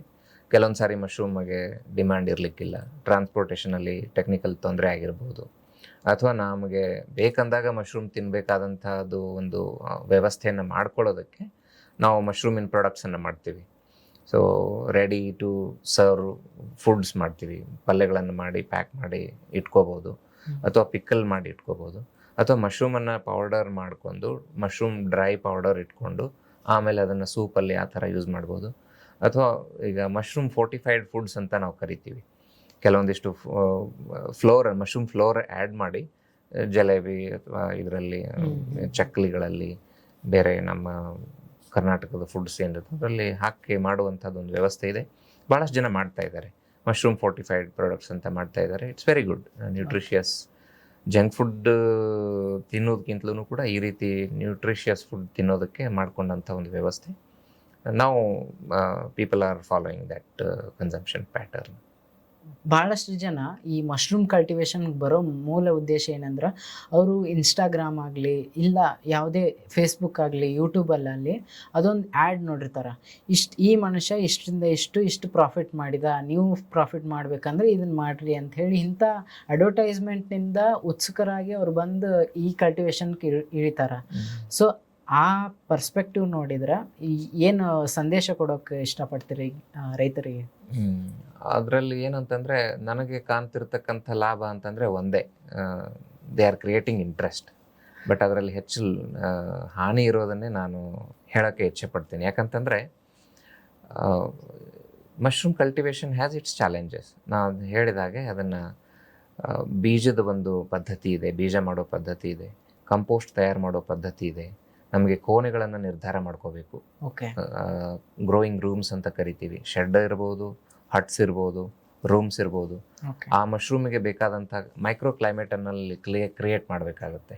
ಟೆಂಪ್ರೇಚರ್ ಇದೆ, ಆಕ್ಸಿಜನ್ CO2 ಕಾನ್ಸಂಟ್ರೇಷನ್ ಇದೆ, ರಿಲೇಟಿವ್ ಹ್ಯುಮಿಡಿಟಿ ಇದೆ, ಸನ್ಲೈಟ್ ಇದೆ. ಅದು ಯಾವ ಟೈಮಲ್ಲಿ ಯಾವ ರೀತಿ ಸನ್ಲೈಟ್ ಅಂತಂದರೆ it's not completely exposure to sunlight, but diffused ಲೈಟೂ ಬೇಕಾಗುತ್ತೆ. ಸೊ ಯಾವ ರೀತಿ ಕಂಡೀಷನ್ಸನ್ನು ನಾವು ಅಲ್ಲಿ ಕ್ರಿಯೇಟ್ ಮಾಡೋಕ್ಕೆ ವ್ಯವಸ್ಥೆ ಬೇಕು ಅದನ್ನೆಲ್ಲ ಮಾಡ್ಕೋಬೇಕಾಗುತ್ತೆ. ಹಾಗಾಗಿ ಸ್ವಲ್ಪ ಸಾವಧಾನದಿಂದ ಅವರೆಲ್ಲ ಮುಂದುವರಿಬೇಕಾಗುತ್ತೆ. ಲಾಭ ಇಲ್ಲ ಅಂತಲ್ಲ. ನೀವು ನಾರ್ತ್ ಇಂಡಿಯಾದಲ್ಲಿ ಕೆಲವೊಂದಿಷ್ಟು ಸೀಸ್ನಲ್ ಮಶ್ರೂಮ್ ಗ್ರೋವರ್ಸನ್ನು ನೋಡಿದರೆ ವಿಲ್ ಬಿ ಸರ್ಪ್ರೈಸ್ಡ್. ಅವ್ರದ್ದು ಇನ್ಕಮ್ ಓನ್ಲಿ 3-4 ಮಂತ್ಸ್ ಏನು ಅವರು ವಿಂಟರ್ ಸೀಸನಲ್ಲಿ ಕಲ್ಟಿವೇಷನ್ ಮಾಡ್ತಾರಲ್ಲ, 3-4 ಕೋಟಿ ಆದಾಯ ಗಳಿಸ್ತಾರೆ ಅವರು ಕೆಲವೊಂದಿಷ್ಟು ರೈತರು. ಸೊ ಆ ರೀತಿ ನಮ್ಮ ಹತ್ರ ಕೇಸಸ್ಸು ಇದ್ದಾವೆ. ಕೆಲವೊಂದಿಷ್ಟು ಹೆಂಗಿದ್ದಾರೆ ಅಂತಂದರೆ ಹಾಕಿದ ದುಡ್ಡನ್ನು ಕಳ್ಕೊಂಡು ಕೈ ಸುಟ್ಕೊಂಡಂಥ ಉದಾಹರಣೆಗಳನ್ನು ನಾವು ನೋಡ್ತೀವಿ. ಇದೆಲ್ಲದಕ್ಕೂ ಏನು ಕಾರಣ ಅಂತಂದರೆ, ಒಂದು ಮುಖ್ಯವಾದ ಕಾರಣ ಏನು ಅಂತಂದರೆ, ಒಂದು ಕಂಪ್ಲೀಟ್ ನಾಲೆಜನ್ನು ತೊಗೊಂಡು ಸ್ಟಾರ್ಟ್ ಮಾಡೋದು ಒಳ್ಳೆಯದು. ಎರಡನೇದು, ನಮಗೆ ಮಾರ್ಕೆಟನ್ನು ಅಭ್ಯಾಸ ಮಾಡೋದು ಬಹಳ ಉತ್ತಮ. ಸುಮ್ಮನೆ ಮಶ್ರೂಮ್ ಬೆಳಿತೀನಿ ಅಂತಂದರೆ ನಮ್ಮದು ಒಂದು ಪ್ಯಾಷನ್ಗಾಗಿ ಆಗಲಿ ಅಥವಾ ಹಾಬಿಗಾಗಲಿ ಬೆಳೆಯೋದು ಬೇರೆ, ಇದನ್ನು ಉದ್ಯಮವಾಗಿ ಎಂಟರ್ಪ್ರೈಸ್ ಆಗಿ ಮಾಡೋವಂಥದ್ದು ಬೇರೆ. ಮೂರನೇ ಇಂಪಾರ್ಟೆಂಟ್ ಅಂಶ ಏನು ಅಂತಂದರೆ, ಯಾರೋ ಮಾಡಿದ್ದಾರೆ ಅಂತಂದರೆ ನಾನು ಮಾಡ್ತೀನಿ ಅಂತ ಅನ್ನುವಂಥದ್ದು ಅಲ್ಲ. ಇದಕ್ಕೆ ನನ್ನದೇ ಆದಂಥದ್ದೊಂದು ಆಸಕ್ತಿ ಬೇಕಾಗುತ್ತೆ, ಅನುಕೂಲಕರವಾದಂಥ ಪರಿಸ್ಥಿತಿಗಳು ಬೇಕಾಗ್ತವೆ. ಅದನ್ನೆಲ್ಲ ಎನ್ಶ್ಯೂರ್ ಮಾಡಿಕೊಂಡು ಬೆಳಿಬೇಕು. ಇನ್ನು ಫೋರ್ತ್ ಇಂಪಾರ್ಟೆಂಟ್ ಫ್ಯಾಕ್ಟರ್ ಏನು ಅಂತಂದರೆ, ಆ ಮಶ್ರೂಮನ್ನು ಬೆಳೀಲಿಕ್ಕೆ ನಮಗೆ ಬೇಕಾದಂಥ ಟೆಕ್ನಿಕಲ್ ಥಿಂಗ್ಸ್ ಜೊತೆ ಇನ್ಪುಟ್ಸ್ ಇದ್ದಾವೆ, ರಾ ಮಟೀರಿಯಲ್ಸ್ ಇದ್ದಾವೆ. ಅದನ್ನು ಕೂಡ ಬಹಳ ಇಂಪಾರ್ಟೆಂಟ್ ನಾವು ಗಮನಿಸಬೇಕಾಗುತ್ತೆ. ಈಗ ನಾವು ಹುಲ್ಲಿನ ಕಾಸ್ಟ್ ಏನಿದೆ, ಬೀಜದ ಕಾಸ್ಟ್ ಏನಿದೆ, ಲೇಬರ್ ಕಾಸ್ಟ್ ಏನಿದೆ, ಎಷ್ಟು ಲೇಬರ್ ಹತ್ತುತ್ತೆ, ಇದನ್ನೆಲ್ಲ ಅಧ್ಯಯನ ಮಾಡಿಕೊಂಡು ಮಶ್ರೂಮನ್ನು ನಾವು ಬೆಳೆದ್ರೆ ಯಶಸ್ವಿಯಾಗಿ ಅದನ್ನು ಉದ್ಯಮವಾಗಿ ಮಾಡ್ಕೋಬೋದು. ಇನ್ನು ಫಿಫ್ತ್ ಫ್ಯಾಕ್ಟರ್ ಏನು ಅಂತಂದರೆ, ಶುರುವಾತ್ ಮಾಡಿದಾಗ ನಾವೆಲ್ಲ ಅದ್ರ ಬಗ್ಗೆ ನಾಲೆಜ್ ತೊಗೊಂಡಿರ್ತೀವಿ. Mushroom is a very sensitive crop, ಸೂಕ್ಷ್ಮವಾದಂಥ ಶಿಲೀಂಧ್ರ, ಸ್ವಲ್ಪ ಇನ್ಫೆಕ್ಷನ್ ಆದ್ರೂ ರೋಗ ಬಂದುಬಿಡ್ತದೆ, ಕೀಟಗಳು ಬಂದುಬಿಡ್ತವೆ, ಹಾನಿ ಆಗುತ್ತೆ, ಎಲ್ಲ ಗೊತ್ತಿರ್ತದೆ. ನಾವೆಲ್ಲ ಪ್ರಿಕಾಷನ್ಸನ್ನು ಮೊದಲು ತೊಗೊತೀವಿ. 2-3 ಕ್ರಾಪ್ ಬರ್ತವೆ, ಆಮೇಲೆ ಏನು ಅನಿಸುತ್ತೆ ಅಂತಂದರೆ ಬರ್ತು ಬಿಡು ಇದಂತಂದು ನಾವು ಅದನ್ನು ನೆಗ್ಲೆಕ್ಟ್ ಮಾಡ್ತೀವಿ, ಇಗ್ನೋರ್ ಮಾಡ್ತೀವಿ. Hygiene is very very important. So ಒಬ್ಬರು ಪ್ರಖ್ಯಾತ ಮೈಕಾಲಜಿಸ್ಟ್ ಹೇಳ್ತಾರೆ, in mushroom hygiene word is written in all caps and all bolds ಅಂತ. ಸೊ ಆ ರೀತಿ ಹೈಜೀನ್ ಈಸ್ ವೆರಿ ಇಂಪಾರ್ಟೆಂಟ್. ನಾವು ಅದನ್ನು ಯಾವುದೇ ಸಂದರ್ಭದಲ್ಲೂ ಕಾಂಪ್ರಮೈಸ್ ಮಾಡ್ಕೊಳ್ಳೋಕ್ಕಾಗೋದಿಲ್ಲ. ಅದನ್ನೆಲ್ಲ ಅಂಶವನ್ನು ಗಮನದಲ್ಲಿ ಇಟ್ಕೊಂಡು ಮಾಡಿದರೆ ಮಶ್ರೂಮನ್ನು ಒಂದು ಒಳ್ಳೆಯ ಉದ್ಯಮವಾಗಿ ಆಗಲಿ ಅಥವಾ ಬಡ ರೈತರಿಗೆ ಅಥವಾ ಬಡ ಯುವಕರಿಗೆ ನಾವು ಅದನ್ನು ಒಂದು ಯಶಸ್ವಿ ಲೈವ್ಲಿಹುಡ್ ಎಂಟರ್ಪ್ರೈಸ್ ಆಗಿ ಪ್ರಮೋಟ್ ಮಾಡಬಹುದು. ಓಕೆ, ಸೊ ನಾನೀಗ ನಂದು ಒಂದು ಕ್ಷೇತ್ರದಲ್ಲಿ ಕೆಲಸ ಮಾಡಾಕತ್ತೀನಿ, ಇದೊಂದು ಸೈಡ್ ಬಿಸ್ನೆಸ್ ಆಗಿ ಸ್ಟಾರ್ಟ್ ಮಾಡೋದಾದರೆ it is not a recommended one ಅಂತ ಹೇಳ್ಬೋದು. Personally I don't recommend. ಯಾಕಂತಂದರೆ mushroom demands full time attention. ಆದರೆ ಇಲ್ಲಿ ಏನಂತಂದರೆ ಒಂದು ಇಂಪಾರ್ಟೆಂಟ್ ಕ್ಲೂ ನಾನು ನಿಮಗೆ ಹೇಳ್ತೀನಿ. ಯಾಕೆ ಇದನ್ನು ಜನ ಸೈಡಾಗಿ ವಿಚಾರ ಮಾಡ್ತಾರೆ ಅಂತಂದರೆ, ನಾವು ಬೀಜ ಹಾಕಿ ಕಂಪೋಸ್ಟ್ ಬ್ಯಾಗನ್ನು ಇಟ್ಟ ಮೇಲೆ 15 ದಿನ ಅಲ್ಲಿ ಏನೂ ಕೆಲಸ ಮಾಡೋದೇ ಇಲ್ಲ. ಅದು ರೂಮಲ್ಲಿ ಹಾಕಿ ನೀವು ರೂಮನ್ನು ಕೀಲಿ ಹಾಕ್ಕೊಂಡು ಬಂದ್ರೂ ಓಕೆ. ಆ 15 ದಿನ ಏನು ಮಾಡೋದು ಅನ್ನುವಂಥ ಪ್ರಶ್ನೆ ಬರ್ಬೋದು. ಆದರೆ ಇಲ್ಲಿ ಸಮಸ್ಯೆ ಏನು ಅಂತಂದರೆ, ನಾವು ಯಾವಾಗಲೂ ಮಶ್ರೂಮನ್ನು ಒಂದು ರೂಮಲ್ಲಿ ನಾವು ಎಕನಾಮಿಕಲಿ ಬೆಳೆಯೋದಾದರೆ ಒಂದು ರೂಮಲ್ಲಿ ಬೆಳೆಯೋದಕ್ಕೆ ನಾನು ಅಡ್ವೈಸ್ ಮಾಡೋದಿಲ್ಲ. We should have series of rooms. ಒಂದು ರೂಮಲ್ಲಿ ಆಮೇಲೆ ಈಗ ನೀವು ಈ ರೀತಿ ಬೆಳೆಯೋದ್ರಿಂದ ಏನಾಗುತ್ತೆ, 15 ದಿನ ನಿಮ್ಮ ಹತ್ರ ಮಶ್ರೂಮ್ ಇಲ್ಲ, ನೆಕ್ಸ್ಟ್ 15 ಡೇಸ್ ನಿಮಗೆ ಫ್ರೂಟಿಂಗ್ ಕೊಡಕ್ಕೆ ಬಂದಾಗ ಅದು initial fruiting is very robust. 50% fruiting immediately ಬರ್ತಾ ಹೋಗುತ್ತೆ. ಆಮೇಲೆ ಒಂದು 30% ಒಂದು ವಾರದಲ್ಲಿ ಬರುತ್ತೆ, ನೆಕ್ಸ್ಟ್ ವೀಕಲ್ಲಿ ಒಂದು 20% ಬರುತ್ತೆ. ಹಾಗಾಗಿ ನಿಮ್ಮ quantity of production is tapering, ಕಡಿಮೆ ಆಗ್ತಾ ಹೋಗುತ್ತೆ. 15 ಡೇಸ್ ನಿಮ್ಮ ಹತ್ರ ಪ್ರಾಡಕ್ಟ್ ಇಲ್ಲ, ನೆಕ್ಸ್ಟ್ 1 ವೀಕ್ ನಿಮ್ಮ ಹತ್ರ ಹೆಚ್ಚು ಇದೆ, ನೆಕ್ಸ್ಟ್ 1 ವೀಕ್ ನಿಮ್ಮ ಹತ್ರ ಸ್ವಲ್ಪ ಇದೆ, ಆಮೇಲೆ 1 ವೀಕ್ ಇಲ್ಲವೇ ಇಲ್ಲ, ಆಮೇಲೆ ಮತ್ತೆ ಗ್ಯಾಪ್ ಇದೆ. ಇದು ಏನು ಅಂತಂದರೆ, it is the biology of mushroom. ನೀವು ಇದನ್ನು ಹೆಂಗೆ ಸೆಟ್ ಮಾಡ್ಕೋಬೇಕು ಅಂತಂದರೆ, ನಿಮ್ಮ ಹತ್ರ ಸೀರೀಸ್ ಆಫ್ ರೂಮ್ಸ್ ಇರಬೇಕು. ನಿಮ್ಮ quantity of production should be same all the time. ನೀವೀಗ ಹಾಲು ಕೊಡ್ತಾರೆ ಅಂತಂದರೆ, ಯಾರೋ ದಿನಾಲು ಕೊಡ್ತಾರೋ ಅವ್ರ ಹತ್ರ ನೀವು ಹಾಲು ತೊಗೊತೀರಿ. ನನ್ನ ಹತ್ರ ಇದ್ದಾಗ ನಾನು ಹಾಲು ಮಾರ್ತೀನಿ, ಇಲ್ದಾಗ ನೀನು ಎಲ್ಲರ ತೊಗೋ ಅಂತಂದರೆ ಅದು ಆಗೋದಿಲ್ಲ. ಮಾರ್ಕೆಟ್ಟಿಗೆ ಡೈಲಿ ಡಿಮ್ಯಾಂಡ್ ಇದೆ. ಆ ಡೈಲಿ ಡಿಮ್ಯಾಂಡನ್ನು ನಾನು ಹೆಂಗೆ ಕೇಟರ್ ಮಾಡ್ತೀನಿ. ಹಾಗಾಗಿ ನನ್ನ ಹತ್ರ ಒಂದು ರೂಮ್ ಸ್ಪಾನ್ ರನ್ನಿಂಗಲ್ಲಿದ್ದರೆ ಇನ್ನೊಂದು ರೂಮು ಫಸ್ಟ್ ಫೇಸಲ್ಲಿ ಇರಬೇಕು, ಇನ್ನೊಂದು ರೂಮಲ್ಲಿ ಸೆಕೆಂಡ್ ಫೇಸಲ್ಲಿ, ಇನ್ನೊಂದು ರೂಮ್ ಥರ್ಡ್ ಫೇಸಲ್ಲಿ, ಈ ರೀತಿ 4-6 ರೂಮ್ ಇಟ್ಕೊಂಡು ಒಂದು ಸೈಕಲನ್ನು ನಾವು ಸೆಟ್ ಮಾಡ್ತೀವಿ. ಇದನ್ನೆಲ್ಲ ಅದಕ್ಕೆ ನಾನು ಹೇಳಿದ್ದು, technically we should get well trained from very good training institutes. Freelancers ಕಡೆ ಹೋಗಿ ನಾನು 4 ಬ್ಯಾಗ್ ಇಟ್ಟು ಬಚ್ಚಲ್ ಕೋಣೆಯಲ್ಲಿಟ್ಟು, they are all part of hobbies, they are all part of small craze, passions. Economics won't work out in those things. ಅದು caution ನಮಗೆ ಇರಬೇಕು. Okay, at least ನಾವು ಮನೆಯಲ್ಲಿ ನಮ್ಮ ಕನ್ಸಂಪ್ಷನ್ಗೆ ಹೋಮ್ ಕನ್ಸಂಪ್ಷನ್ಗೆ ಮಾಡಲಿಕ್ಕೆ ಸಿಸ್ಟಮ್ಗಳನ್ನ ಬೇರೆ ಮಾಡ್ಕೋಬೇಕಾಗುತ್ತೆ. ಅದಕ್ಕೆ ರೆಡಿ ಟು ಸರ್ವ್ ಅಥವಾ ರೆಡಿ ಟು ಫ್ರೂಟ್ ಅನ್ನುವಂಥದ್ದು ಒಂದು ಕಾನ್ಸೆಪ್ಟ್ ಇದೆ. ಅವ್ರು ಏನು ಮಾಡ್ತಾರೆ ಅಂತಂದರೆ, ಯಾರೋ ಒಬ್ರು ಇರ್ತಾರೆ, ಅವ್ರು ಅದನ್ನೆಲ್ಲ ಕಂಪೋಸ್ಟ್ ಮಾಡ್ತಾರೆ, ಬೀಜ ಹಾಕ್ತಾರೆ, ನಿಮಗೆ ಬ್ಯಾಗಲ್ಲಿ ತುಂಬಿ ಕೊಡ್ತಾರೆ. ನೀವು ನಿಮ್ಮ ಮನೆಯಲ್ಲಿ ತಂದು ಅದನ್ನು ಹ್ಯಾಂಗ್ ಮಾಡಬೇಕು. ನಿಮ್ಮ ಸ್ವಲ್ಪ ಹ್ಯುಮಿಡಿಟಿ ಇರುವಂಥ ಜಾಗದಲ್ಲಿ, ಟೆಂಪ್ರೇಚರ್ ಕರೆಕ್ಟಾಗಿರುವಂಥ ಜಾಗದಲ್ಲಿ ಫ್ರೂಟಿಂಗ್ ಬರುತ್ತೆ. ಬಟ್ ಅದು ಇಂಡಿಯಾದಲ್ಲಿ ಎಕ್ಸ್ಪೆರಿಮೆಂಟಲ್ ಲೆವೆಲಲ್ಲಿ ಅಲ್ಲಲ್ಲೇ ಆಗಿದೆ. ಅಷ್ಟೊಂದು ಯಶಸ್ವಿಯಾಗಿ ಕಾಮನ್ ಜನರಿಗೆ ತಲುಪುವಷ್ಟು ಇನ್ನೂ ಹೋಗಿಲ್ಲ. ಅದಾಗಬೇಕಾಗಿದೆ, ಆ ಪ್ರಯತ್ನ ಆಗಬೇಕಾಗಿದೆ. ಅದಕ್ಕೊಂದು ವ್ಯವಸ್ಥೆ ಆಗಬೇಕು. ಅದಕ್ಕೆ ಸ್ಯಾಟಲೈಟ್ ಗ್ರೋಯರ್ಸ್ ಬೇಕು. ಅದಕ್ಕೆ ಗೌರ್ಮೆಂಟಿಂದನೂ ಕೂಡ ಒಂದಷ್ಟು ಸಪೋರ್ಟ್ ಬೇಕಾಗುತ್ತೆ. ಯಾಕಂದರೆ ನೀವು 4-6 ಬ್ಯಾಗನ್ನು ತಂದು ಇಟ್ಕೊಳ್ಳುವಾಗ transaction costs are more. You have to take care of those things. Okay, so ಬೇರೆ ದೇಶದಲ್ಲಿ ಈ ಥರ ಕಾನ್ಸೆಪ್ಟ್ ಈ ಥರ ಮಾಡಕತ್ತಾರೆ. ಅಲ್ಲಿ ಅವ್ರದ್ದು ಕ್ಲೈಮೇಟು ಅದೆಲ್ಲ ಫೇವ್ರೇಬಲ್ ಇರೋದ್ರಿಂದ ಅವ್ರಿಗೆ ವರ್ಕ್ ಆಗುತ್ತೆ. ನಾವು ಅದೇ ಈಗ ಹ್ಯುಮಿಡಿಟಿ ನಾವು ಹೆಂಗೆ ಕ್ರಿಯೇಟ್ ಮಾಡ್ತೀವಿ? ನಮ್ಮ ಮನೇಲಿ ಮ್ಯಾಕ್ಸಿಮಮ್ ಹ್ಯುಮಿಡಿಟಿ ಇರುವಂಥ ಒಂದೇ ಜಾಗ ಅಂತಂದರೆ ನಮ್ಮ ಬಾತ್ರೂಮ್ಸ್. ಸೊ ಹಾಗಾಗಿ ನಾವು ಬೇರೆ ಹಾಲಲ್ಲಿ ಆಗಲಿ ಅಥವಾ ಔಟ್ಸೈಡಲ್ಲಿ ಆಗಲಿ, ನೀವು ಈ ಸದ್ಯಕ್ಕೆ ನೀವು ಬಯಲುಸೀಮೆ ಪ್ರದೇಶದಲ್ಲಿ ನೋಡಿದರೆ ಹೊರಗಡೆ ವಾತಾವರಣದಲ್ಲಿ 20-30% ಹ್ಯುಮಿಡಿಟಿ ಕೂಡ ಇಲ್ಲ. ಹಾಗಾಗಿ ಅಲ್ಲಿ ಮಶ್ರೂಮ್ ಬರೋ ಪ್ರಶ್ನೆನೇ ಇಲ್ಲ, ಬರೋದಿಲ್ಲ. ಹಾಗಾಗಿ ಕ್ಲೋಸ್ಡ್ ರೂಮ್ ನಾವು ಯಾಕೆ ಮಾಡ್ಕೋತೀವಿ ಅಂತಂದರೆ ಹ್ಯುಮಿಡಿಟಿನ ನಾವು ಕಂಟ್ರೋಲ್ ಮಾಡ್ಬೋದು ಅಂತ. ಫಾಗರ್ಸ್ ಹಾಕ್ಕೊತೀವಿ, ಗೋಣಿ ಚೀಲಗಳನ್ನು ಹಾಕಿ ನೀರು ಸ್ಪ್ರೇ ಮಾಡ್ತೀವಿ. ಆ ರೀತಿ ಮೆಥಡ್ಸ್ಗಳಿದ್ದಾವೆ. ಆ ರೀತಿ ಮಾಡಿಕೊಂಡು ಅದನ್ನು ಬೆಳಿಬೋದು. ಓಕೆ, ಸೊ ಒಂದು ಸರಿ ನಾವು ಈ ಮಶ್ರೂಮನ್ನು ಹಾರ್ವೆಸ್ಟ್ ಮಾಡಿದಾಗ ಎಷ್ಟು ಸರಿ ಅಂದರೆ ಇನ್ನೊಂದು ಸರಿ ಮಶ್ರೂಮ್ನ ಹಾರ್ವೆಸ್ಟ್ ಮಾಡ್ಬೋದು? ಅದು ನೀವು ಫ್ರೂಟಿಂಗ್ ಬಾಡಿ ಒಂದು ಸರಿ ಹಾರ್ವೆಸ್ಟ್ ಮಾಡಿದ್ಮೇಲೆ ಅದೇನು ನಾವು ಬ್ಯಾಗ್ ಇರುತ್ತಲ್ಲ, ಕಂಪೋಸ್ಟ್ ಇರುತ್ತಲ್ಲ, ಅಲ್ಲಿಂದ ಬರ್ತಾನೆ ಇರುತ್ತೆ. ನಾವು ಅದು ಬೇರೆ ಬೇರೆ ಮಶ್ರೂಮಲ್ಲಿ ಬೇರೆ ಬೇರೆ ಇದೆ. ಈಗ ನೀವು ಬಟನ್ ಮಶ್ರೂಮಲ್ಲಿ again method is different. Casing soil ಇರುತ್ತೆ ಕಂಪೋಸ್ಟ್ ಆದಮೇಲೆ. ಆಯಿಸ್ಟರಲ್ಲಿ ನಾವು ಸಾಯಿಲ್ ಹಾಕೋದಿಲ್ಲ. ಕೇಸಿಂಗ್ ಸಾಯಿಲ್ ಅಂತ ಒಂದು ಲೇಯರ್ ಆಫ್ ಸಾಯಿಲ್ ಹಾಕಿರ್ತೀವಿ ಬಟನ್ ಮಶ್ರೂಮಲ್ಲಿ. Button mushroom bags are different. Oyster mushroom bags shape ಕೂಡ ಡಿಫ್ರೆಂಟ್ ಆಗಿರ್ತದೆ. ಅಲ್ಲಿ ನೀವು ಅಲ್ಲಿ ಹೆಂಗೆ ಮಾಡಿದರೂ ನಡೀತದೆ. ಆಯಿಸ್ಟರಲ್ಲಿ ಗುಂಡಕನೂ ಇರ್ತದೆ. ಬಟ್ ಇಲ್ಲಿ ಹೆಂಗಂತಂದರೆ ನೀಟಾಗಿ ಸಿಲಿಂಡ್ರಿಕಲ್ ಶೇಪಲ್ಲಿ ತುಂಬಿ ಮೇಲೆ ಫ್ಲ್ಯಾಟ್ ಮಾಡಿ ಮತ್ತೆ ಮಣ್ಣು ಹಾಕಿರ್ತೀವಿ. ಆ ಮಣ್ಣನ್ನು ಕೂಡ ಟ್ರೀಟ್ ಮಾಡ್ತೀವಿ ನಾವು. ಅದರಲ್ಲೂ ಕೂಡ ಮೈಕ್ರೋ ಆರ್ಗ್ಯಾನಿಸಮ್ ಇರಬಾರ್ದು. ಅದರಲ್ಲೂ ಕೂಡ ಪೋರೋಸಿಟಿ ಇರಬೇಕು. ಎಷ್ಟು ಅದು ನ್ಯೂಟ್ರಿಷನ್ ಫ್ರೀ ಇರಬೇಕು. ನ್ಯೂಟ್ರಿಷನ್ ಇತ್ತು ಅಂತಂದರೆ ಮತ್ತೆ ಅದು ಫಂಗಸ್ ವೆಜಿಟೇಟಿವ್ ಗ್ರೋತಲ್ಲೇ ಕಂಟಿನ್ಯೂ ಆಗುತ್ತೆ, ಫ್ರೂಟಿಂಗೇ ಬರೋದಿಲ್ಲ. ಹಾಗಾಗಿ ಅದೇ ಮುಖ್ಯವಾಗಿ ಮತ್ತೆ ಅಂಡರ್ಲೈನ್ ಮಾಡಿ ಹೇಳಬೇಕು ಅಂತಂದರೆ it involves lot of science. ಅದನ್ನು ಕರೆಕ್ಟಾಗಿ ಟ್ರೈನಿಂಗ್ ತೊಗೊಂಡು ಕಲ್ಟಿವೇಷನ್ ಮಾಡೋದು ಉತ್ತಮ. ನೀವು ಕಂಟಿನ್ಯೂಸ್ ಹಾರ್ವೆಸ್ಟ್ ಮಾಡ್ತಾ ಇರ್ಬೋದು. ಒನ್ಸ್ ಅದು ಫ್ರೂಟಿಂಗ್ ಕೊಡೋಕ್ಕೆ ಸ್ಟಾರ್ಟ್ ಮಾಡಿದ್ಮೇಲೆ usually all these mushrooms 20 days 25 daysವರೆಗೂ ಮಶ್ರೂಮ್ ಕೊಡುತ್ತೆ. But shiitake is different. Shiitake 6 ತಿಂಗಳವರೆಗೂ, ಯಾಕಂದರೆ ಸಿಂಥೆಟಿಕ್ ವುಡ್ ಲಾಗ್ಸ್ ಇರೋದ್ರಿಂದ ಆ ಕಟ್ಟಿಗೆ ಪೂರ್ಣ ಕೊಳುತು ಅಲ್ಲಿವರೆಗೂ ಹಾಗೆ ಮಶ್ರೂಮ್ ಬರೋವರೆಗೂ ನೀವು ತೊಗೊತಾನೆ ಇರ್ಬೋದು. It is possible. 4-5 monthsವರೆಗೂ ಅದು ಬರುತ್ತೆ. So different mushrooms have different cycle, growing cycle. So ಈ ಮಶ್ರೂಮ್ ಕಲ್ಟಿವೇಶನ್ ಬಗ್ಗೆ ಏನಾದರೂ ಇಂಟ್ರೆಸ್ಟ್ ಇತ್ತಂದರೆ ಈ ಕೆಲವೊಂದು ಟ್ರೈನಿಂಗ್ ಸೆಂಟರ್ಗಳು ಇರ್ತಾವೆ ನಿಯರ್ ಬೈ, ಅದನ್ನು ಹುಡ್ಕೊಂಡು ಹೋಗ್ರಿ. ಸೊ ಇದು ಇವತ್ತು ನಾವು ಡಿಸ್ಕಸ್ ಮಾಡಿದ್ದು ಜಸ್ಟ್ ಅದ್ರ ಬಗ್ಗೆ ಇನ್ಫಾರ್ಮೇಷನ್ ಕೊಡೋಕ್ಕೋಸ್ಕರ. ಸೊ ಥ್ಯಾಂಕ್ ಯು ಸರ್, ನೀವು ಬಂದಿದ್ದು ಇಷ್ಟು. ನಿಮ್ಮ ಈ ಟೈಮ್ ಏನಿಲ್ಲ ಭಾಳ ಮುಖ್ಯವಾಗಿತ್ತು. Thanks for coming. ನಿಮ್ಮ ಎಲ್ಲ ಪ್ಲ್ಯಾನ್ ಕ್ಯಾನ್ಸಲ್ ಮಾಡಿಕೊಂಡು ಇದಕ್ಕೆ ಬಂದ್ರಿ. ಇಲ್ಲ, thank you so much. It was with pleasure talking to you. Thank you so much. Thank you sir. So ಇದೊಂದು ಸಣ್ಣ ಗಿಫ್ಟ್ ಸರ್. ಇದೊಂದು ಗ್ರೇಟ್. ಓದಕ್ಕೆ ಹಚ್ಚಿರಿ ನೀವು ಮತ್ತೆ.